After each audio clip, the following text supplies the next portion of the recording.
Hi children, எல்லோரும் எப்படி இருக்கீங்க? நல்லா இருக்கீங்களா? இன்றைக்கி ஸ்ரீலலிதா கதை நேரம் பகுதிக்கு போகலாமா? நாம் இன்றைக்கி ராமாயண தொடரில் 26வது பாகம் நம்ம இன்றைக்கி பார்க்க இருக்கிறோம். அதை பார்க்குறதுக்கு முன்னாடி ஸ்ரீராமபெருமான மனதார ஒரு முறை பிரார்த்திக்கலாம். ஸ்ரீராம ராம ராமேதி ரமே ராமே மனோரமே சகசரநாம தத்துல்யம் ராமநாம வரானனே. ஸ்ரீராம் ஜெயராம் ஜெய ஜெயராம். நம்ம சேனல் நேம் தான் ஸ்ரீலலிதா கதை நேரம். அதில் moral stories, devotional stories, maths game, general knowledge points, அதையொட்டி ராமாயணம், அயோத்தி கும்பாபிஷேகத்தை ஒட்டி ராமாயணத்தொடரும் நம்ம பார்த்துட்ருக்கோம். இன்றைக்கி 26வது பாகம் நம்ம பார்க்க இருக்கிறோம். 25வது பாகத்தில் நம்ம எதில் முடிச்சிருந்தோன்னா, வாலியும் சுக்ரீவனும் சண்டை போட்டுட்டு இருந்தாங்க இல்லையா? அப்போ ராமர் வந்து வாலிக்கும் சுக்ரீவனுக்கும் இடையே எந்த வித்தியாசத்தையும் அவரால் உணர முடியலை. அதனால் சுக்ரீவன்கிட்ட வந்து அவரை காப்பாற்றுறதுக்காக வேண்டி, நீ எனக்கு ரெண்டு பேருக்கும் வித்தியாசமே தெரியல, அதனால் நீ கழுத்தில் ஒரு மாலையை வந்து அணிஞ்சுக்கோ அப்படின்னு சொல்கிறாரு. அதே மாதிரி சுக்ரீவன் மாலை போட்டுக்கிட்டு மறுபடியும் வாலியை சண்டைக்கு கூப்பிடுறாரு. அப்போ மறுபடியும் தனக்கிட்ட தோற்று போன சுக்ரீவன் மறுபடியும் நம்மளை போருக்கு அழைச்சிட்ருக்கிறான்னு சொல்லிட்டு வாலிக்கு ரொம்ப கோபம் இன்னும் அதிகமாகிடுச்சு. அவனை ஒரேடியாக அந்த தடவை தாக்கிடணும் அப்படின்னு ஒரு முடிவோட போருக்கு வராரு வாலி. சுக்ரீவனோட போரிடறதுக்காண்டி வர்றாரு.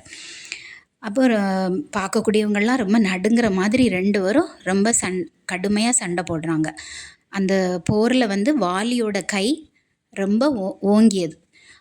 அவன் சுக்ரீவனை வந்து கீழே தள்ளிட்டு அவனை வந்து அடிக்கிறதுக்காக கதை என்னும் ஒரு ஆயுதம் இருக்கு இல்லையா, அந்த ஆயுதத்தை வந்து ஓங்கினான். ரொம்ப ஓங்கி அவனை கொல்றதுக்காக வேண்டி ஓங்கினான்.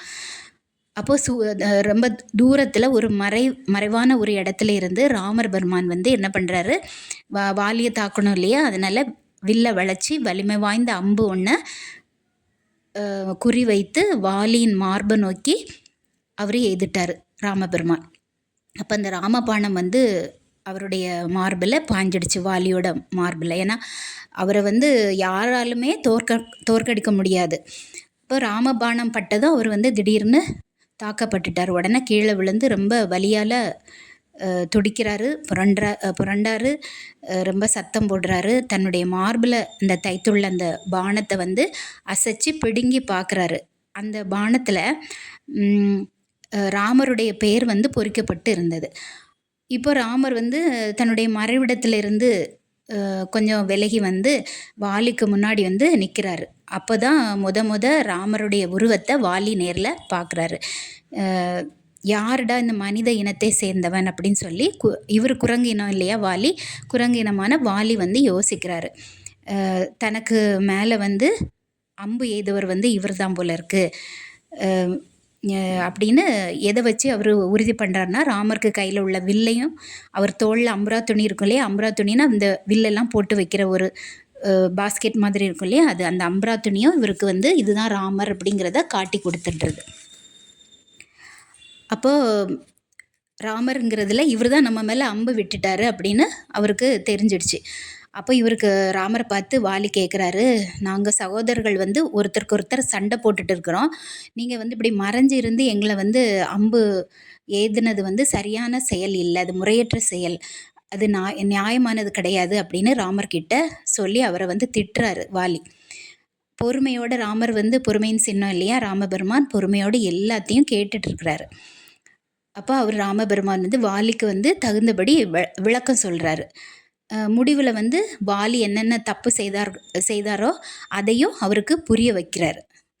உடனே அதை கேட்டுட்டு தன்னுடைய குற்றங்களையெல்லாம் ராமருடைய நியாயமான அந்த மொழிகளால் வாலி உணர்ந்துட்டார். உயிர் போகக்கூடிய தருவாயில் ராமரை வந்து கை கூப்பி வணங்கி, ராமா, என் தம்பி சுக்ரீவன் வந்து வலிமையில் குறைந்தவன், அவன் அறியாமல் ஏதாவது தவறு செய்தால் கூட நீ அவன் மீது அம்பு எய்து விடாதே, ஏன்னா என் மேலே எய்தது மாதிரி அவர் மேலே அம்பு எய்து விடாதே, அதை தாங்கக்கூடிய சக்தி வந்து அவனுக்கு இல்லை. அதே மாதிரி என்னுடைய மகன் அங்கதனையும் உங்ககிட்ட ஒப்படைக்கிறேன், எல்லாரையும் காப்பாற்ற வேண்டியது உன்னுடைய பொறுப்பு, எனக்கு பிறகு இந்த நாட்டை சுக்ரீவனே ஆளட்டும் அப்படின்னு சொல்லிட்டு உயிர் துறந்துட்டார் வாலி. வாலியோட மரணத்தினால ரொம்ப எல்லாரும் துயரத்தில் மூழ்கினாங்க. கொஞ்ச நாள் போயிடுச்சு. கிஷ்கிந்தை நாட்டுக்கு அரசர் வேணும் இல்லையா? அரசராக யார் அடுத்தது? சுக்ரீவன் தான் முடிசூட்டப்படுறாரு. அதுக்கு பிறகு ராமருக்கு சீதையை வந்து கண்டுபிடிச்சு தர மாதிரி வாக்கு கொடுத்தார் இல்லையா சுக்ரீவன்? அதே மாதிரி ராமருக்கு வந்து அவர் வாக்களித்தபடி என்ன பண்ணுறாரு? அவருடைய வானர படையிலிருந்து திறமை வாய்ந்தவர்களை வந்து அவர் தேர்ந்தெடுக்கிறாரு சுக்ரீவன். அந்த திறமசாலிகளையும் 4 குழுவினராக அவர் வந்து பிரிக்கிறாரு. சீதை இருக்கக்கூடிய இடத்தை போய் தேடி பார்த்து 4 குழுவினரையும் நீங்கள் போய் தேடி பாருங்க அப்படின்னு சொல்லி 4 குழுவினரையும் அவர் வந்து 4 திசைகளுக்கு போகிறதுக்கு உத்தரவு போடுறாரு சுக்ரீவன். அப்போ தெற்கு திசையை நோக்கி போகக்கூடிய அந்த குழுவினர் கொஞ்சம் பேர் இருந்தாங்க. அதில் வந்து அனுமனும் ஜாம்பவானும் அங்கதன் இவங்க 3 ஸ்பெஷலாக அதில் இருந்தாங்க தெற்கு திசை போகக்கூடிய இடத்துல. அந்த குழுவினர் வந்து தென்புறத்தில் உள்ள காடு மலைகள் இதெல்லாம் தேடி பார்த்த பிறகு ஒரு கடற்கரையை போய் அடைகிறாங்க. அந்த கடற்கரைக்கும் இலங்கைக்கும் நடுவில் இருந்த அந்த கடல் பகுதியை வந்து சேது அப்படின்னு சொல்லுவாங்க. அந்த சேதுவை தாண்டி இலங்கைக்கு போய் அங்கே சீதை இருக்கக்கூடிய இடத்த வந்து பார்த்துட்டு வர்றதுக்காண்டி ரொம்ப பலசாலி வேணும் இல்லையா? அந்த மகா பலசாலியாக அனுமன் ஒருவரால் தான் முடியும்னு இவங்க எல்லாருமே முடிவு பண்ணிட்டாங்க. உடனே அவர் வந்து அனுமனை எல்லாரும் சேர்ந்து இலங்கைக்கு போய் சீதையை பார்த்துட்டு வரும்படி உத்தரவு போடுறாங்க. எல்லாரும் உத்தரவு இல்லை கேட்குறாங்க. அப்போ ஹனுமான் வந்து வாயு தேவனின் புத்திரன் இல்லையா? அதனால ஆகாய மார்க்கமாக என்ன செய்கிறாரு? பறந்து இலங்கையை நோக்கி பறக்கிறாரு. இடையில வந்து எத்தனையோ தடைகள் வருது, அதையெல்லாம் சமாளித்து தாண்டி கடந்து இலங்கை போய் ஒரு வழியாக போய் சேர்ந்துட்டார்.